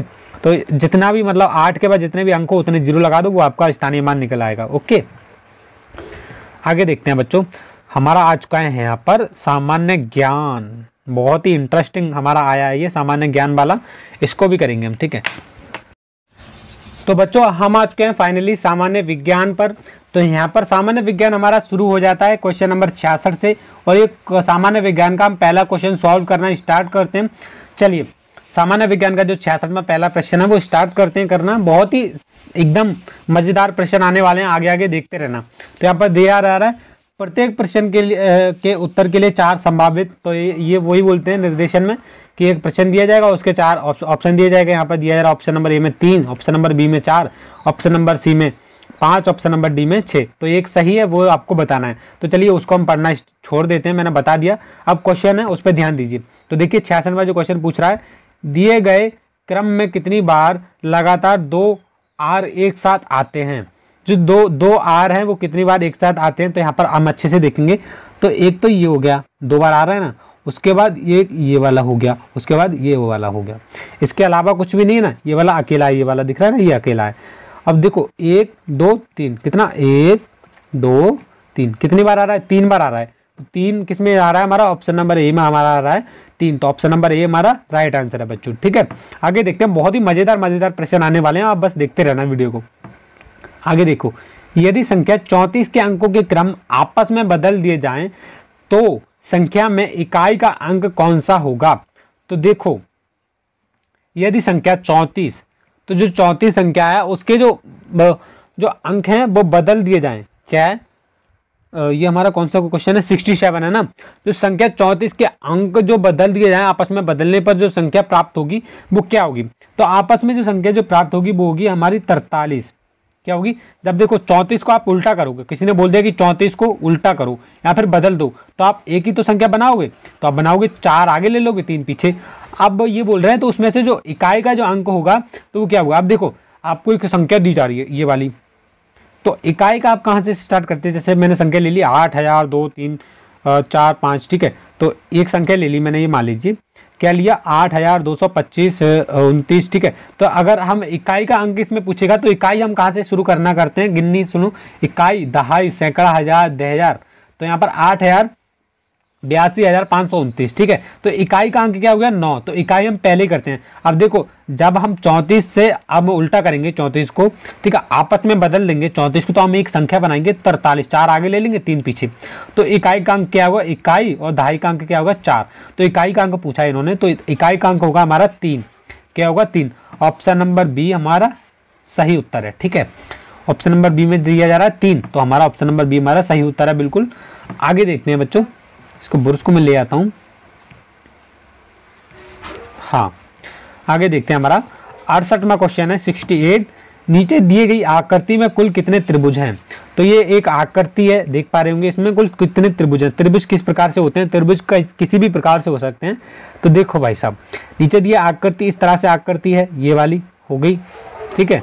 अब देखो एक त्रिभुज तो ये हो गया, एक त्रिभुज तो ये हो गया पूरा का पूरा। देखो एक मिनट रुको, कितने त्रिभुज पूछे ना, एक त्रिभुज तो ये वाला हो गया, पूरा का पूरा हो गया ना, ये वाला एक, उसके बाद एक ये हो गया, कितने हो गए, दो त्रिभुज हो गए। आप बोलोगे कि दो हैं, नहीं, एक पूरा भी तो है, ये एक पूरा भी है। कितने त्रिभुज हो गए, प्लस एक और करो इसमें, तो कितने हो गए टोटल जो त्रिभुज है, 3 त्रिभुज यहाँ पर दिए जा रहे हैं। हमारा ऑप्शन नंबर सी बिल्कुल सही उत्तर है, 3 त्रिभुज है इसमें, ठीक है। आगे देखते हैं, इधर है हमारा 69 प्रश्न, बहुत ही रोमांचक प्रश्न आ रहे हैं, ठीक है। चलिए 69 देखते हैं, ये बोल रहे हैं, एक मिनट रुको, क्या बोल रहे हैं, बोलने नहीं देते, बहुत चला जाता है ऊपर यार। आगे देखते हैं, 3 अंकों की सबसे बड़ी संख्या क्या है। 3 अंकों की जो सबसे बड़ी संख्या है वो 999 है। किस में दिया गया है, ऑप्शन नंबर डी में दिया गया, तो डी बिल्कुल राइट आंसर हमारा 999 हमारा बिल्कुल सही उत्तर है। आगे देखते हैं, 70वां प्रश्न दिया जा रहा है, नीचे दी गई आकृति में से प्रशासनिक चिन्ह के स्थान पर सही आकृति छांटकर दर्शाइए। तो यहाँ पर आकृति पूरा करना है, तो यहाँ पर देखना है, एक बॉक्स दिया गया है, इसको कैसे पूरा करना है। तो यहाँ पर बॉक्स में क्या आएगा, आप सभी बहुत ज़्यादा इंटेलिजेंट, आप सभी जरूर बताएंगे। तो बॉक्स में आपको इस तरह से आएगा, इसको हम फिल करेंगे, ऐसे करेंगे तो क्या आ जाएगा, यहाँ पर किस में दिया जा रहा है, ऐसे वाला जो बॉक्स है वो किस में दिया जा रहा है, वो दिया जा रहा है आपका ऑप्शन नंबर ए में, पहले में। तो यहाँ पर आंसर क्या हो जाएगा, ए हो जाएगा, ऑप्शन नंबर ए, जिसमें 1 दिया जा रहा है, ठीक है। तो आगे देखते हैं बच्चों, 71वां प्रश्न है, हम जूम कर लेते हैं ताकि आपको अच्छे से दिखे, ठीक है, जूम कर लिया हमने। 71वां प्रश्न है, दी गई श्रृंखला में प्रशासनिक चिन्ह के स्थान पर क्या आएगा। तो प्रश्न दिया गया है 1 3 5 7, तो यहाँ पर देखो कौन सा क्रम चल रहा है, ये 1 3 5 7 वाला, ये कौन सा क्रम चल रहा है। अब इसका जो राइट आंसर हो जाएगा 9 हो जाएगा। क्यों हो जाएगा, क्योंकि ये जो संख्या चल रही है वो संख्या आपको पता होगा विषम संख्या है, जिसमें हम बोलते हैं 1 3 5 7 5 7 9, उसके बाद 11, 11 के बाद 11 12 13, 13 के बाद 15, 15 के बाद 17, इस तरह की संख्या आती है। तो एक उस वाली संख्या का क्रम चल रहा है, 7 के बाद 9 आएगा, तो हमारा ऑप्शन नंबर ए हमारा राइट आंसर हो जाएगा। ओके बच्चों, आगे देखते हैं, 72वां प्रश्न देखिए, नीचे दी गई आकृतियों में भिन्न आकृति चुनिए। तो भिन्न आकृति जो है वो आपको चुननी है। तो भिन्न आकृति क्या है, अब देखो आप सभी यहाँ पर इंग्लिश के अल्फ़ाबेट दिए गए हैं PZMA, आप सोचेंगे इनमें से भिन्न आकृति क्या है। तो देखो जो भिन्न आकृति है वो ए है, ठीक है। अब ए ही क्यों, आप बोलेंगे सभी तो इंग्लिश के शब्द हैं सर, आप ए क्यों बता रहे हो।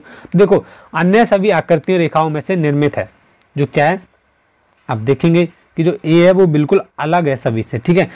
ए का मतलब क्या, अन्य सभी आकृतियों रेखाओं से निर्मित है। अन्य जो आकृति है वो रेखाएं से निर्मित है, क्या है, वो रेखाएं से निर्मित है, पर ये रेखाएं से निर्मित नहीं है। तो ऑप्शन नंबर डी हमारा राइट आंसर हो जाएगा, जिसमें ए दे रखा है। ओके, आगे बच्चों पढ़ते हैं।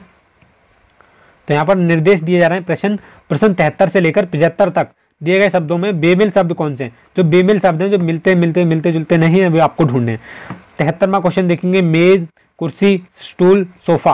तो देखो भाई साहब, इसमें जो 73 में का जो राइट आंसर हो जाएगा वो हो जाएगा हमारा मेज। जो होते हैं ना मेज, कुर्सी, स्टूल, सोफा, ये आपको किस चीज़ से बनते हैं। जो स्टूल होता है वो भी प्लास्टिक से बनता है।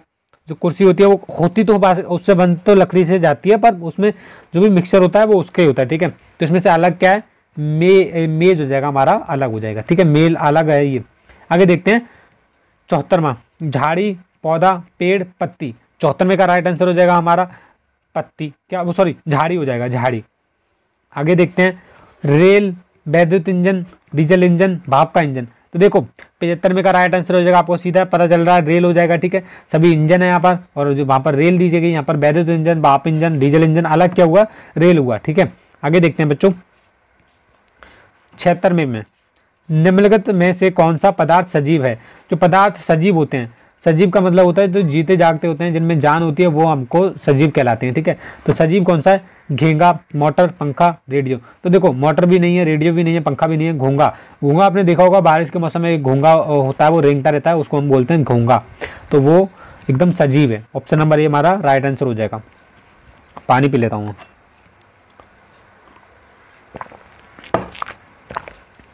आगे देखते हैं 77वां, सदाबहार वृक्ष कहाँ पाए जाते हैं? जो सदाबहार जो वृक्ष हैं वो ज़्यादातर पाए जाते हैं, वो पाए जाते हैं पहाड़ों पर। कहाँ पर?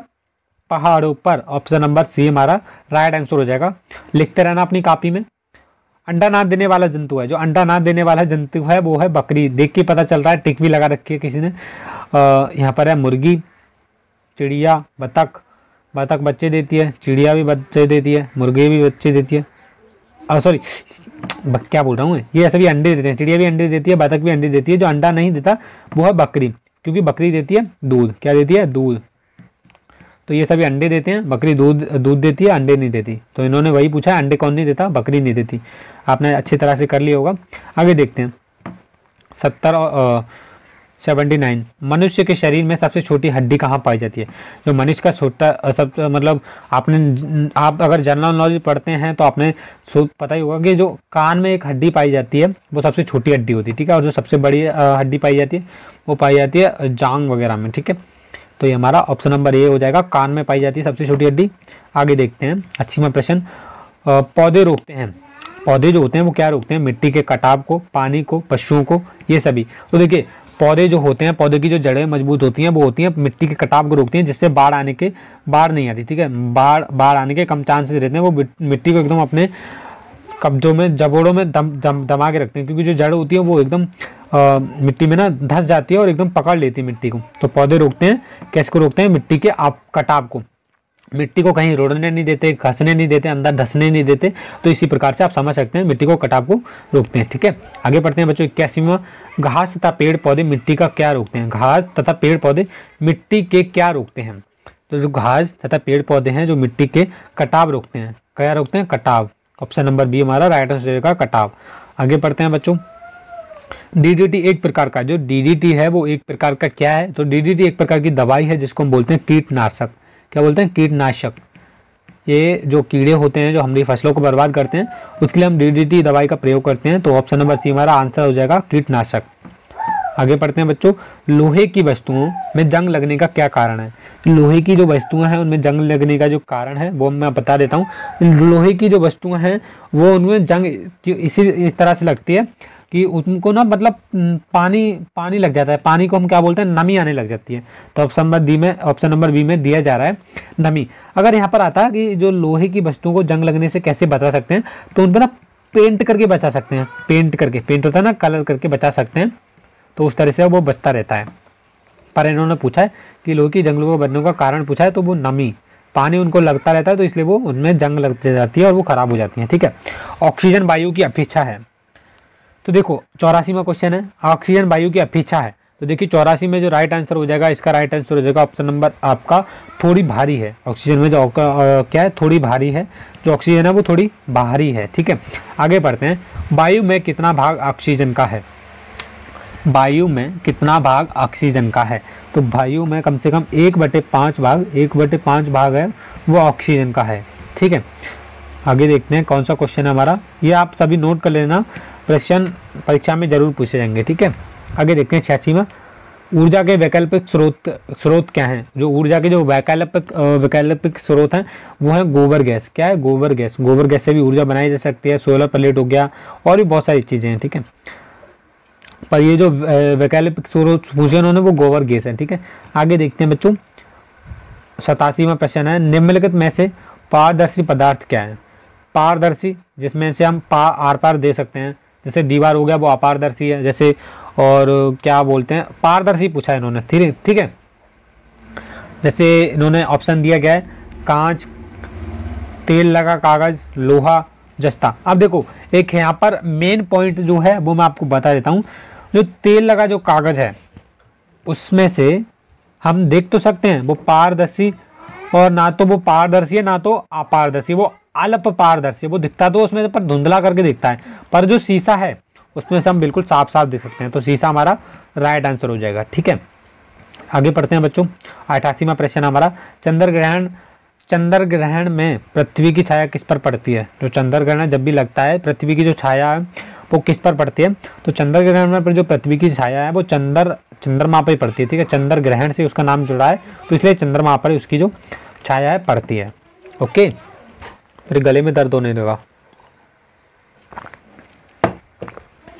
आगे करते हैं 89वां प्रश्न। यह एक टाइपराइटर जैसा यंत्र है। यह एक टाइपराइटर जैसा यंत्र है। कंप्यूटर हो, टीवी है, ग्रामोफोन है, रेडियो। तो आपने अगर टीवी के बारे में पढ़ा है, टीवी के बारे में पढ़ा है तो वो बिल्कुल एक टाइपराइटर जैसा यंत्र नहीं है। जो कंप्यूटर है वो टाइपराइटर जैसा यंत्र है। ऑप्शन नंबर ए दे रखा है ना, कंप्यूटर, यही हमारा राइट आंसर है बच्चों। ठीक है, आगे पढ़ते हैं 90वां प्रश्न। कंप्यूटर का दिमाग किसे कहते हैं? जो कंप्यूटर का जो दिमाग है उसको कहते हैं हम CPU।